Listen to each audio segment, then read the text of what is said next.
Before departing for Europe to perform my spaghetti western, I performed a spoof of James Bond as Captain Quick in a series of Nestle's Quick ads. Adam West donned his Batman outfit for a final covert endeavor in 1967.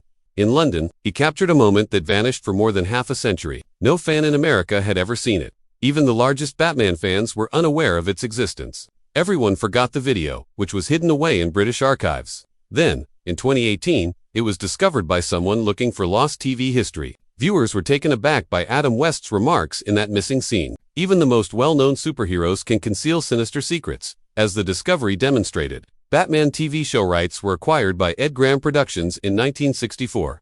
It was intended to be a simple Saturday morning excursion, something reminiscent of The Adventures of Superman, a children's show that CBS aired in the 1950s. The first live-action Batman on TV was supposed to be played by NFL linebacker Mike Henry, who later transformed into Tarzan. Although weeks of negotiations stagnated, CBS was on the verge of completing the agreement by 1965. Never was the show picked up by the network. Batman might have become a mild children's show if it had been approved, which would have destroyed the character's reputation in popular culture for many years to come. The entire plan fell through right before filming was scheduled to start, and Henry quickly departed the production to portray Tarzan. The world never seen a Saturday morning Batman because of that failure. It also made room for the prime version, which went on to become a global sensation. Hugh Hefner's Playboy Mansion in Chicago saw an unexpected event that same year. The 15 episodes of the classic 1943 Batman serial were screened by Hefner. The event was packed with socialites and celebrities. It sparked a societal reaction that no one had anticipated, even if at first it appeared to be nothing more than a nostalgic celebration. During the action, guests cheered, jeered the villain, and yelled at the screen while dressing up. Other media, like the New York Times, reported on the chaotic mood at the screenings. Executives in Hollywood suddenly started to view Batman differently. After a period of neglect, the old series had returned to popularity. It was evident from Hefner's party that people were open to enjoying Batman's extravagant aesthetic. The character might still have been trapped in dusty movie reels if that incident hadn't happened. Columbia Pictures capitalized on the excitement in 1965 by recutting the 1943 series into a single, 4.5-hour movie titled An Evening with Batman and Robin. Following its Chicago premiere at the Playboy Theater, it swiftly made its way to college towns and art theaters. As cinemas sold out of midnight shows and concession sales reached all-time highs, crowds flooded in. Some theaters even show 7 chapters on Saturday and 8 on Sunday, dividing the screenings over 2 days. Fans were reportedly lining up in costume, forming queues around the block. Both Columbian executives and ABC were taken aback by the success. The data made the story very evident. Batman may attract large crowds. The network was persuaded by those ticket sales and headlines that a live-action Batman series might be a huge success. At this time, a young ABC executive named Yale Udolf came into the public eye. Since he was a young boy, Udolf had been a Batman enthusiast, and after witnessing the Chicago audience's response, he was even more convinced that the character belonged on TV.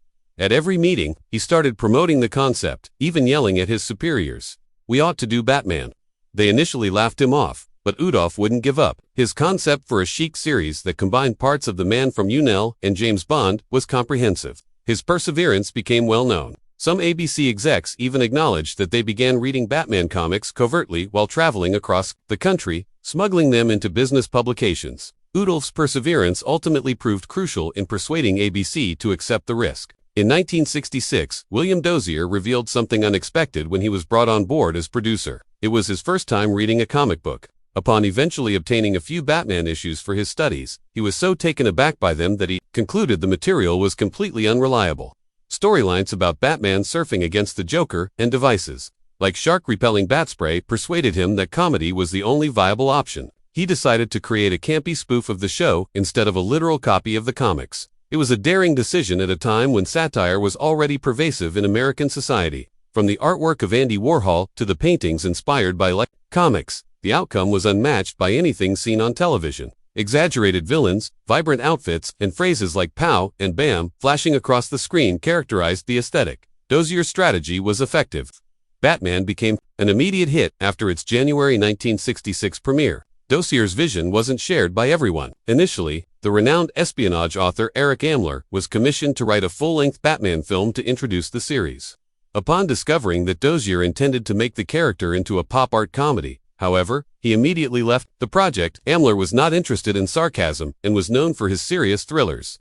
His abrupt departure demonstrated the uniqueness of Dosier's concept. It was uncommon for a writer to leave a major project in Hollywood just because he didn't agree with the direction. Another pivotal moment came with casting. 2 full-screen tests were captured on camera in 1965. Adam West and Burt Ward were in one, the other had Peter Deal as Robin and Lyle Wagner as Batman. Wagner was a safer option. He was already well known in Hollywood and had the appearance that business leaders wanted. However, West was seldom known. West and Ward were the ones who managed to capture the peculiar, campy vibe that Dozier desired when the test film was contrasted side by side. Rejecting the more well-known star, the studio chose to take a chance. Wagner later had success in Wonder Woman and The Carol Burnett Show, among other television programs. However, West and Ward were the ones that made Batman and Robin come to life in a manner that nobody else could. Adam West had an exceptionally improbable route to the position. The makers had noticed him after seeing a brief Nestlé advertisement. He was able to deliver crazy words with a straight face in that advertisement thanks to his deadpan delivery. It was clear to Dozier from away that this was the tone the program needed. West beat out more well-known actors to sign his contract on September 21, 1965, merely because he could make Batman appear both serious and humorous at the same time. His performance was unforgettable due to its special combination. In 1966, Burt Ward was cast in the role of Robin. Although the character was created as a high school adolescent, he was 20 years old at the time. Audiences believed Ward was closer to 15 or 16 because of his young appearance. In the first 5 days of filming, he was hospitalized 4 times for his own stunts that he conducted behind the scenes. He put his all into the role. As seen by the injuries, his vitality and agility effectively portrayed the character, despite years of fan disagreement on his actual age. The show gained weight from the experienced stage actors who backed the 2 main characters. Born in 1903, Alan Napier, who is related to former British Prime Minister Neville Chamberlain, portrayed Alfred. Napier, who was 63 years old when he joined Batman in 1966, had been performing since the 1920s and had received training at the Royal Academy of Dramatic Art in London. Neil Hamilton contributed a wealth of experience from stage plays and silent movies to his role as Commissioner Gordon. Their backgrounds gave the performance a sense of realism that counterbalanced the vibrant turmoil surrounding them. A psychiatrist by the name of Frederick Wareham released Seduction of the Innocent in 1954. He said something in it that startled readers and swiftly went viral in America. Batman stories are mentally gay. According to Wareham, he cited Bruce Wayne and Dick Grayson's cohabitation, the absence of women in their house, and the occasional image of them lounging next to each other. Even boys who told him they could live with Bruce Wayne were mentioned by him. Wareham even considered the comic to be a fantasy in which two gays cohabitate. During the height of the so-called Lavender Scare in the 1950s, his theories resonated with broader anxieties. The charge persisted after the publication of the book. It hung over Batman for years and had a lasting impact. By the 1960s, when the Batman television series had become a cultural sensation, actors and producers were still concerned that any aspect of the program would revive the debate. One of the children's programs of its era that was most rigorously examined for hidden societal meaning was Batman, as even the dialogue, costumes, and plots were closely examined. When a magazine called TV Radio Album published an article titled The Whisper Campaign Against Batman and Robin in 1967, the conflict came to light. The rest of the spread, which was only 2 pages long, was devoted to pictures of the costumed heroes. However, what it said was significant. The rumors regarding Batman and Robin's connection, as well as the actors Adam West and Burt Ward, were covered for the first time in a mainstream journal. Despite refuting the allegations, the piece also presented deceptive analogies. A single sentence said, though both of them must have heard the whispers like Liberace some years ago, they are doubtless laughing all the way to the bank. It was a reference to the well-known pianist Liberace, who in the 1950s had sued newspapers for suggesting he was gay. He famously joked that he cried all the way to the bank after obtaining $8,000 in damages, which was equivalent to $22,000 at the time. The magazine encouraged the rumors while feigning to ignore them by mentioning him. It demonstrated how strong the rumors had becoming a hot topic for discussions about television and sexuality at the time. It wasn't a casual comparison to Liberace. They demonstrated how authors were able to bring up the topic without resorting to outright accusations by using coded language and cunning allusions. The TV Radio Album piece made use of this strategy since it anticipated that readers would make the connection. The article implied that, similar to Liberace, the Batman stars were aware of the joke and were content to ignore the rumors while enjoying their notoriety. However, the rumors were serious business for the show's creators. They were concerned that the series' perceived homosexual tone may turn off advertisers and the family audience. Executives from ABC intervened right away. they decided to change certain scenes in the show to highlight Batman's desire to women. Batman telling Robin that his fascination with gorgeous supervillains stemmed from the early thrusts of manhood is a particularly striking example. Despite being harsh, the line was purposeful, even though it didn't seem appropriate for the campy tone of the series.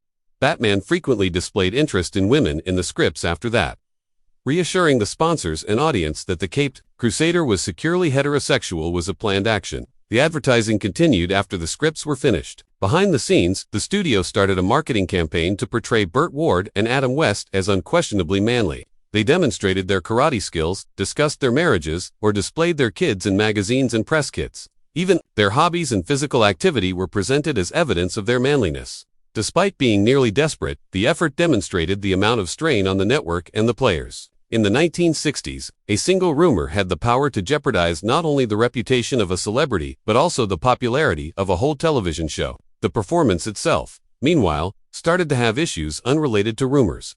Batman debuted on television in January 1966 and quickly became well-known. 14 million homes watched it at its height in February, accounting for an incredible 42% of the audience. The thrill, however, was short-lived. The Wednesday night shows hardly made it into the weekly top 20 by March 1966, since they had fallen so significantly. At the time, ABC memos acknowledged that the novelty was fading and that the concept was already beginning to seem cliched. Words like Batman fatigue started to spread. A collapse had resulted from the deterioration by the summer of 1966. Batman had been one of the most watched shows in the nation just a few months prior. Batman, however, was no longer listed among the highest watched shows when ratings fell precipitously, according to an Associated Press story published on August 11th. Although the merchandise was still selling well, there were no longer any viewers. Although a slight decline was anticipated by networks during the summer, this was far more severe than typical. Already, the mania that had impacted vocabulary and fashion was disappearing. The 1966 premiere of the Batman movie was meant to reignite the excitement. The studio expected a big smash and threw money into promotion. Instead, the movie's box office receipts came to just $1.7 million. It did 122% better than a typical movie in 20 major cities. Although studio analysts had predicted a popular movie would do closer to 200%. Although merchandise sales continued to be successful, the film itself did not turn a profit. Having relied on the movie to prolong the franchise's lifespan, 20th Century Fox and ABC were both taken aback by the disappointment. The ratings were dismal when the second season debuted in September 1966. Batman's average ranking, among all television programs, was 34th, which was a terrible decline from its top 5 ranking earlier in the year. A few of the episodes even dropped into the 40s, including new antagonists, like Catwoman and the Archer, didn't help. It was evident from the numbers that the magic had worn off, and cast members were openly concerned about cancellation. Not a single American TV show featured any of the most unexpectedly prohibited Batman footage from the 1966 era. Adam West wore his Batman suit to shoot a road safety message for British kids in May 1967. And that's where it all began. No one had seen this footage for over 50 years. Even the most ardent Batman devotees in America were unaware that it existed. When the archive organization Kaleidoscope stumbled onto the movie in 2018 while working to recover the top 100 lost TV clips in the UK, it was eventually brought back to life. Since it had never been screened outside of Britain before, most people believed it was lost forever.